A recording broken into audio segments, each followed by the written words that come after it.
ఇక్కడ మా షర్మిలమ్మ కొంగు పట్టుకుని ఓట్స్ అడుగుతుందండి.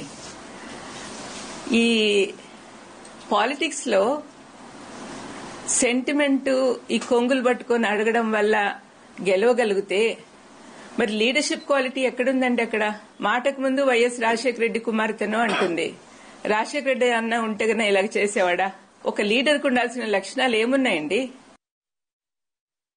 అనవసరంగా అవినాష్ ని దినమంతా హత్య చేసినాడని చూసినారా వాళ్ళు? హత్య చేసినట్లు ఎవరు వాళ్ళకి ప్రూఫ్ చూపించారండి?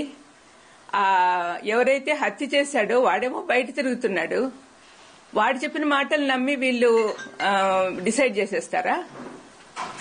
వాళ్ళేనా డిసైడ్ చేసేవాళ్ళు? మరి జడ్జిలు కోర్టులు ఎందుకండి? ఆ చిన్న పిల్లోడు వీళ్ళకంటే 10 ఏళ్ల చిన్నోడు. అటువంటి వారిని జీవితం అంతా నాశనం చేస్తున్నారు ఈ ఆడపిల్లలిద్దరు. కొంచెమన్నా ఎంపతి ఉండాలండి. చంపిన వాళ్ళు మేము బయట తిరుగుతున్నారు. అనవసరంగా వాళ్లకు బెయిల్ ఇవ్వమని వాళ్ళ కోసం సుప్రీంకోర్టుకు వెళ్తున్నారు.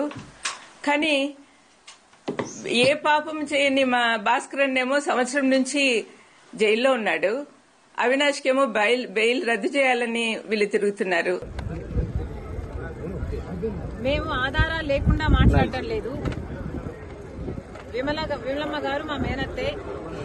కానీ మేము చేస్తున్న ఏమైతే మాట్లాడుతున్నామో వివేకానంద రెడ్డి గారి హత్య విషయంలో మేము ఆధారాలు లేకుండా మాట్లాడటం లేదు.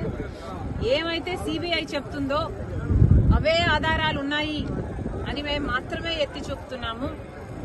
ఆధారాలు ఉన్నాయి కాబట్టే మాకు తెలిసింది ఫలాని వాళ్ళు హత్య చేపించారు అని మాకు తెలిసింది కాబట్టే మేం మాట్లాడుతున్నాము. మళ్లీ అన్యాయం జరగకూడదు, మళ్లీ హంతకులు చట్టసభలకు వెళ్లకూడదు, ఈ హత్య రాజకీయాలు ఆగాలి అని మేమిద్దరం అక్కా చెల్లెలం ఈరోజు కొట్లాడటం జరుగుతుంది. విమలమ్మ గారి కొడుకుకి జగన్మోహన్ రెడ్డి గారు వర్క్స్ ఇవ్వడం జరిగింది. ఆర్థికంగా వాళ్ళు బలపడడం జరిగింది కాబట్టే ఈరోజు విమలమ్మ గారు ఆ విషయాన్ని గుర్తుపెట్టుకున్నారు. కానీ చనిపోయింది సొంత అన్నని వివేకానంద రెడ్డి గారు తనకు ఎంత చేశారో అన్న విషయము విమలమ్మ గారు మర్చిపోయినట్టున్నారు. వయసులో పెద్దపడ్డారు, వయసు వచ్చింది, మర్చిపోవడం సహజమే. మర్చిపోయినట్టున్నారు. అందులో ఎండాకాలం కాబట్టి ఇలాంటి మాటలు మాట్లాడుతున్నారు. Please ignore it.